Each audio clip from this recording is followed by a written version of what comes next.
بسم اللہ الرحمن الرحیم۔ ناظرین السلام علیکم ورحمۃ اللہ۔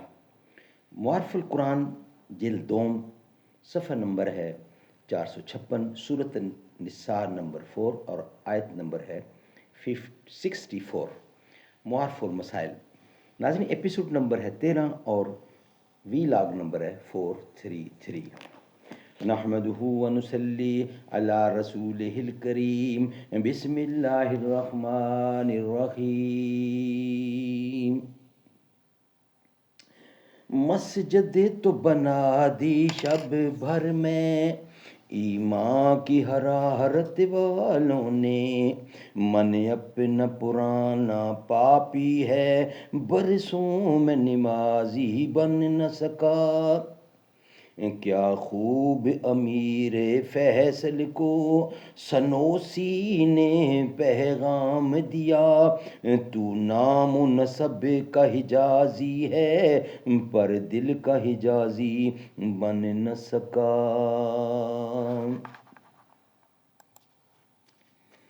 ناظرین یہ کتاب جس کا ٹائٹل ہے معارف القرآن، ناظرین معارف القرآن جلد نمبر 2، سورت آل عمران سے لے کر سورت النساء تک، پارہ نمبر 3 کا رکوع نمبر 9 سے لے کر پارہ نمبر 6 کا رکوع نمبر ہے 4، اور رائٹر اس کتاب کی حضرت مولانا مفتی محمد شفیع صاحب عثمانی رحمۃ اللہ علیہ، مفتی اعظم پاکستان۔ ناظرین ہم روزانہ کی بنیاد پر آپ تک ایک یا ایک سے زیادہ ویلاگ پہنچانے کی کوشش کرتے ہیں، اس نیت سے، اس امید سے، اس یقین سے کہ آپ خود بھی سنیں گے اور دوسروں تک پہنچائیں گے۔ نحمدہ ونصلی علی رسولہ الکریم بسم اللہ الرحمن الرحیم۔ قال النبی صلی اللہ علیہ وسلم خیرکم من تعلم القرآن وعلمہ۔ بہترین لوگ وہ ہیں جو خود بھی قرآن پڑھیں، دوسروں کو پڑھائیں، سکھائیں اور لکھائیں۔ ملے گی جنت پیے گا کوثر، ملے گی جنت پیے گا کوثر، اسی کو محشر میں چین ہوگا۔ نبی محبت کریں گے اس سے کہ جس کے دل میں حسین ہوگا۔ وہ جو مٹ گیا وہ یزید تھا، وہ جو نہ مٹ سکا وہ حسین ہے۔ ناظرین ایپیسوڈ نمبر 13 13 اور ویلاگ نمبر 433 یعنی 433 اور پیج ہے 456۔ معارف و مسائل، ربط آیات۔ معارف القرآن جلد دوم، سورۃ النساء نمبر 4 اور اس کی آیت نمبر ہے 64 جو ہم آپ کے سامنے رکھ رہے ہیں۔ ربط آیات۔ پہلی آیات میں تمام معاملات میں اللہ اور رسول کے احکام کی طرف رجوع کرنے کا حکم تھا۔ اگلی ان آیات سے خلاف شرع قوانین کی طرف رجوع کرنے کی مذمت بیان کی گئی ہے۔ ناظرین اسی کا نیکسٹ ہیڈنگ ہے آیات کا شان نزول، یہ بھی یہی پیج ہے یعنی 456۔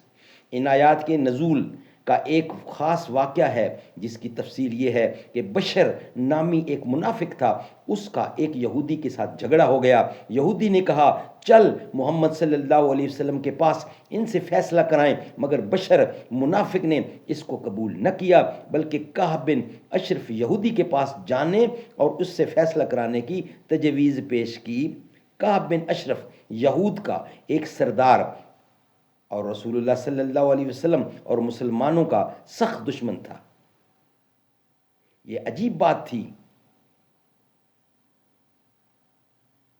یہ عجیب بات تھی کہ یہودی تو اپنے سردار کو چھوڑ کر حضرت صلی اللہ علیہ وسلم کا فیصلہ پسند کرے اور اپنے آپ کو مسلمان کہنے والا بشر آپ کی بجائے یہودی سردار کا فیصلہ اختیار کرے، مگر راز اس میں یہ تھا کہ ان دونوں کو اس پر یقین تھا کہ رسول اللہ صلی اللہ علیہ وسلم حق و انصاف کا فیصلہ کریں گے۔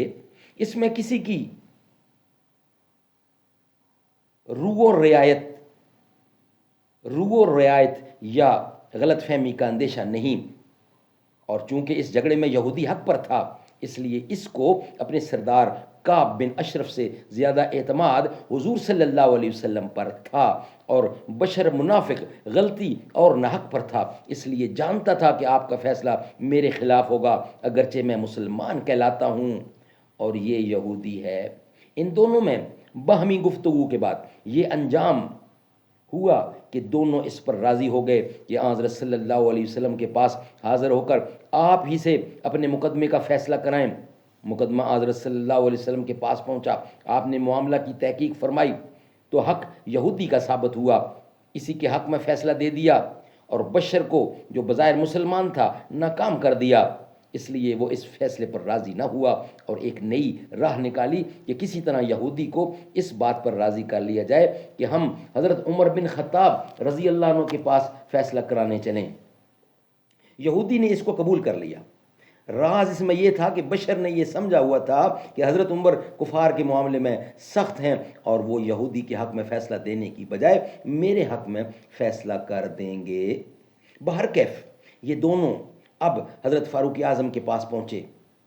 یہودی نے حضرت فاروق اعظم کے سامنے پورا واقعہ بیان کر دیا کہ اس مقدمے کا فیصلہ جناب رسول اللہ صلی اللہ علیہ وسلم فرما چکے ہیں، مگر یہ شخص اس پر مطمئن نہیں ہے اور آپ کے پاس مقدمہ لایا ہے۔ حضرت عمر نے بشر سے پوچھا کہ کیا یہی واقعہ ہے؟ اس نے اقرار کیا۔ حضرت فاروق اعظم نے فرمایا اچھا ذرا ٹھہرو، میں آتا ہوں۔ گھر میں تشریف لے گئے اور ایک تلوار لے کر آئے اور اس منافق کا کام تمام کر دیا، سر گردن سے جدا کر دیا اور فرمایا جو شخص محمد مصطفیٰ کا فیصلہ قبول نہ کرے، جو شخص رسول اللہ صلی اللہ علیہ وآلہ وسلم کے فیصلے پر راضی نہ ہو، اس کا یہی فیصلہ ہے۔ یہ واقعہ روح المعانی میں بروایت سہلبی و ابن ابی حاتم حضرت عبداللہ بن عباس سے منقول ہے، اور عامہ مفسرین نے اس میں یہ بھی لکھا ہے کہ اس کے بعد منافق مقتول کے وارثوں نے حضرت عمر کے خلاف یہ دعویٰ بھی دائر کر دیا کہ انہوں نے ایک مسلمان کو بغیر دلیل شرعی کے مار ڈالا ہے، اور اس کو مسلمان ثابت کرنے کے لیے اس کے کفر قولی و عملی کی تعویلیں پیش کیں۔ آیت متذکرہ میں اللہ تعالیٰ نے معاملہ کی اصل حقیقت اور اس شخص مقتول کا منافق ہونا ظاہر فرما کر حضرت عمر کو بری کر دیا۔ اس سلسلے میں اور بھی چند وقع منقول ہیں جن میں کچھ لوگوں نے شرعی فیصلہ چھوڑ کر کسی کہانی یا نجومی کا فیصلہ قبول کر لیا تھا۔ ہو سکتا ہے کہ آیت متذکرہ ان سب کے متعلق نازل ہوئی ہو۔ ناظرین، یہ ویلاگ ہم یہیں کمپلیٹ سمجھتے ہیں۔ انشاءاللہ اس کا کچھ حصہ ہے وہ ہم آپ کے سامنے رکھیں گے، مگر نیکسٹ ویلاگ کی صورت میں یہ ویلاگ ہمارا یہاں ہی مکمل ہوتا ہے۔ حسین جیسا شہید اعظم جہاں میں کوئی ہوا نہیں ہے، چھری کے نیچے گلا ہے لیکن کسی سے کوئی گلا نہیں ہے۔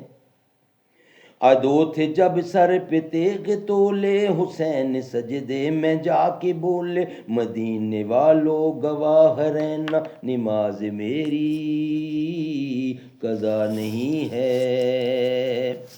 حسین جیسا شہید اعظم جہاں میں کوئی ہوا نہیں ہے۔